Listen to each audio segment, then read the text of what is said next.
show last Friday? Sunday, okay. Hanggang ngayon, medyo ano pa ako, I'm holding my breath to sa breathless niyong apat. Hindi ko, grabe. Hindi ko malaman kung sino sa kay Andrea o si Sharon Corso sa inyong apat. Oh, anyway, listening to you guys, medyo nakaka-inspire yung mga yung mga sinasabi nyo individually, yung mga buhay-buhay nyo na yan. Talagang inspiring. Ang tanong ko is, are you open kung sakali lang na maiisip ni Liza na to do a docu, parang Sessionistas, the movie, open ba kayo na i-open yung buhay nyo dun sa docu kung sakali lang? Nakita ko na yung mata ni Liza, nagningning na. Very exciting. Ever lang, si Duncan lang naman may problema sa ganun. Malalaman ako sa siya nakatira. Sa siya nakatira. Malalaman na natin. Ganun kasimple kung saan nakatira. Pwede siyang ano yung mga hindi nyo alam tungkol sa mga sessionistas. Number 1, saan nakatira si Duncan? Answer your question. But yes. If the... Ano dyan si Ice? Huwag niyo na mag-usapan.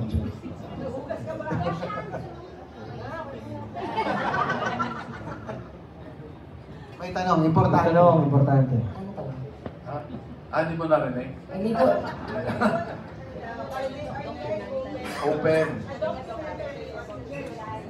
Pang Netflix. Bakit hindi? I think we've led very interesting lives. So, yeah, why not? Sa akin naman, if anyone can learn anything from each of our lives, then we would have, meron kaming na-contribute sa mundo natin. Actually, I'm okay. kahit nga hindi documented, kahit full feature, I mean, Piolo can blame me. I mean, very realistic yun.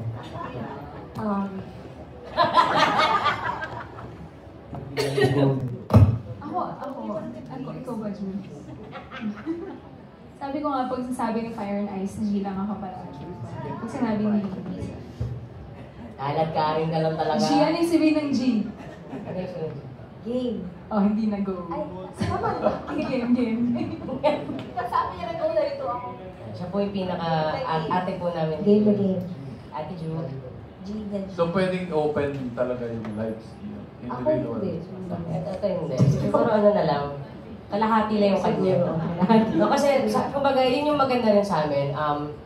Kumbaga, kahit lahat kami performers, we respect each other's boundaries. Meron sa amin na, very, siguro ako, sabi ko, kilala ako, sobrang bukas na ang lahat sa akin, pero lang some parts. But, siguro sa aming lahat, si Ju yung pinaka-introverted. She's very private, especially with her family, and of course, with very good reason. So, siguro yun, if ever man meron, we will still honor the boundaries that each one has set. We don't want to make... Kaya siguro din, alam mo yun, maganda yung naging samahan namin kasi kahit nagagagawan kami, alam namin kung hanggang saan lang yung dapat. Okay. I was wondering, sa dami ng kanta, siguro thousands of yung pwedeng pagpilian, how do you come up with the repertoire? Paano yun? Ang dami. Actually, yun yung medyo nahirapan talaga kami. Kasi individually, ang dami na namin alam talaga eh. Kumbaga, lahat kasi kami, masasabi namin na nag-ikot-ikot talaga kami ng circuit eh. Alam mo yun? So, marami kaming baon. So, that's when these had to come in. Kumbaga, kailangan meron munang structure. At the structure na yun, sige, maglagay tayo ng mga kanta niya. So, ganun po yung nangyari sa amin. Kasi kung wala talaga, magiging smorgasbord itong concert. But because of the structure that was set by our creative director, talagang, sobrang naging, okay, for this song, for this segment, ito yung dapat nating i-tackle. For this one, ito yun. Meron kaming part doon, yung Dear Sessionistas na segment namin. Dahil ito talaga nagbabago every show namin kasi we get letter senders. So, base sa letter sender, so sabi ko sa kanila, guys, mamili kayo. Ito yung mga nabunot ng team na mga sulat. So base sa mga kwento na to, ano ang mga kanta na feeling ninyo bagay? So mamimili na sila ng songs. Ganun po yung naging proseso namin. Kaya hindi rin na-overwhelm masyado yung grupo na, ang daming songs, ang daming ganyan. Pero individually may mga, yung mga sinasuggest sila na, kunyari si Princess, may gusto, or si City. Opo. Ito, may mga ilalagay kami bago kasi may mga request ng mga anak nila. I think alam na natin kung ano yung kantang yun. Ano yung pinakabago na... Yun na nga. Yun na nga yun. So, syempre, kasi yung mga anak nila nire-request, can you sing Golden? Ay, wala. Anong gagawin namin? Can you, soda pop? Okay. Okay. Maraming salamat.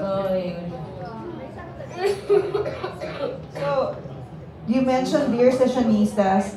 Sa Sessionistas Unreleased, so meron silang segment doon where they actually get to share their unreleased songs. But of course, from February to ngayon, meron na sa kanilang dalawa na nakapag-release na ng unreleased songs. So, si Ice with his song Shelter of the Broken, and Cities Patingin-Tingin, and Kian. yung dalawa sila pala ni Duncan. Okay, and then kay Ju, palabas na. Ay, hindi pa. Ayun. So, ano ang mangyayari? May bago ba tayong unreleased song na ilalabas? Yes. Sige, yun. So, yun. So, yun nga, gaya na sinasabi ni Liza, meron kami yung Sessionistas Unreleased. So, before pa lumabas yung, yun, at least from yung Shelter of the Broken, bago pa siya lumabas, dun siya nag-launch, actually. Dun ko siya first time pinay sa maraming audience. Same thing with Dunks and City Song. So, nakakatuwa kasi talagang sobrang raw na raw pa nung mga pinadala namin kay Ivan, yung musical director namin. Yung kay City, as in parang nasa na coffee shop sila. Naririnig mo yung mga busina ng sasakyan, ng mga jeep, habang pinapakinggan namin yung study. So, ganoon siya ka-raw. But since we were able to release it this year, some of the songs there will be changed. Ingat, mine, Cities, and Dunks. But the rest, since unreleased pa rin sila, yun, maririnig niyo pa rin sila. Ayan, we have Miss G. Hello. So, since family naman ng Sessionistas, live questions lang to, pero can we request bukuhan? Parang you point to the Sessionista na, like syempre yung pinaka-masikreto, alam na namin kung sino yun. Hindi na kailangan ituro yun kasi si Duncan. Okay. So, okay. Like, sige, eto muna. Sino pinakamatanda? Wait, ako ba? Pares kami, senior. Same age na. Pero sa ugali ito.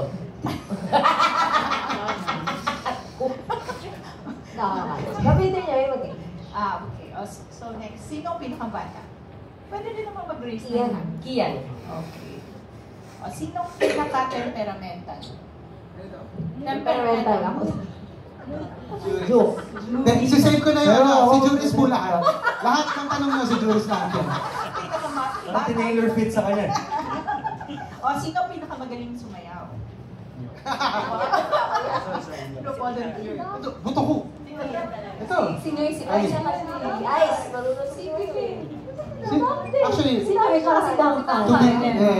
to be fair, hindi lang kasi required sa amin because of the music that we do, pero each and every one, pwede lang ito.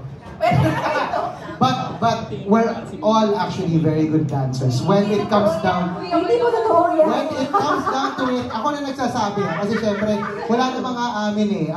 Syempre hindi nila aaminin yun. But, if you watch them, when it comes down to it, at pagkailangan, magaling po sumayaw.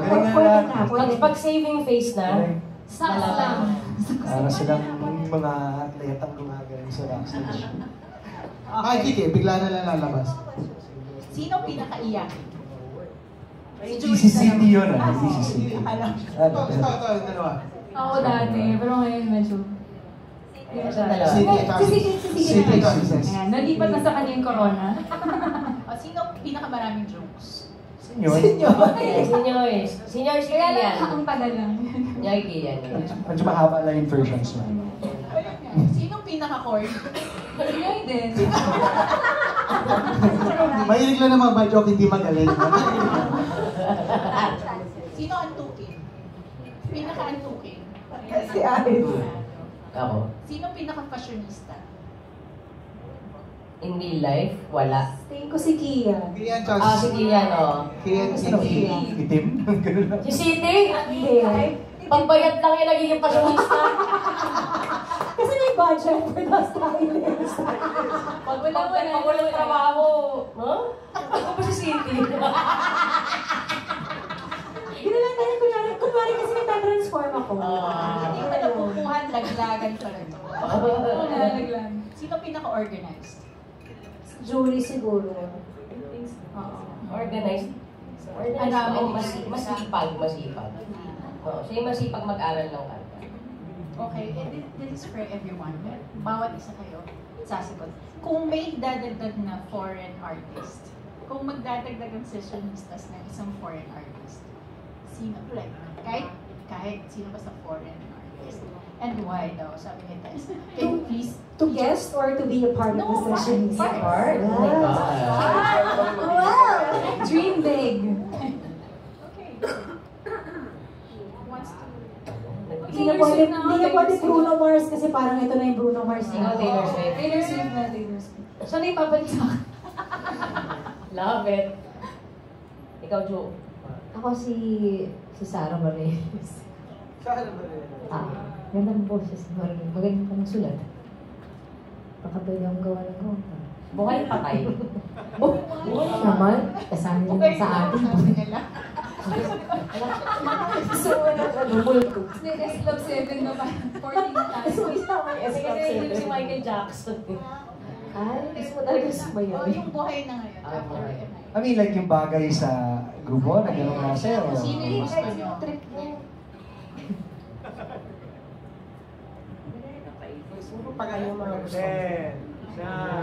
Isa daw, isa. Sige. Kayo muna. Support ko eh. Olivia Dean. Hindi ko Newton dyan kilala ko. Hindi ko na si Olivia Dean. Anong song yan? Hindi ko rin alam. O pagpanggap ka lang eh. May masabi. Parang pop folk acoustic. She's a bata pa na hindi naman like Taylor Swift style. Iba rin yung songwriting niya. Pero American, yes. Hindi si Olivia Rodrigo. Hindi si Olivia. Olivia Dean. Parang feeling ko, kasi mas nakaka-relate siya sa amin.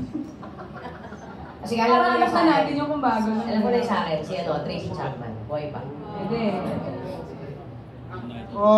Si Lin-Manuel Miranda. Ay, Hindi kasi,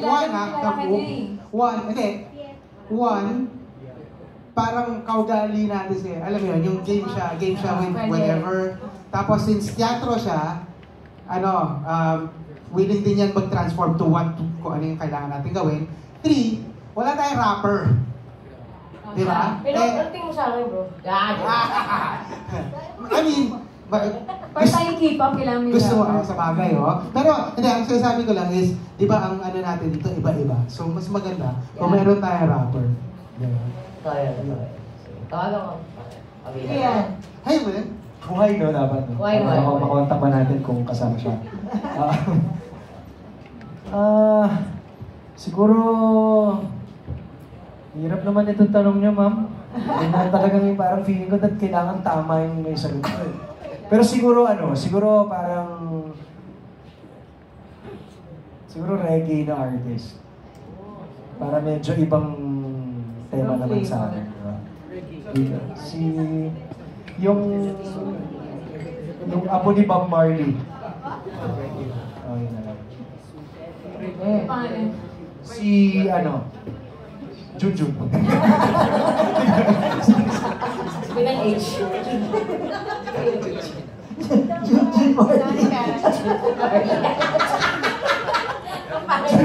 Jun Marley, taga Cubao. Siya yung barker ng jeep papuntang Loton. Si Jun Marley. Si Jun Marley po. Nakakisigaw.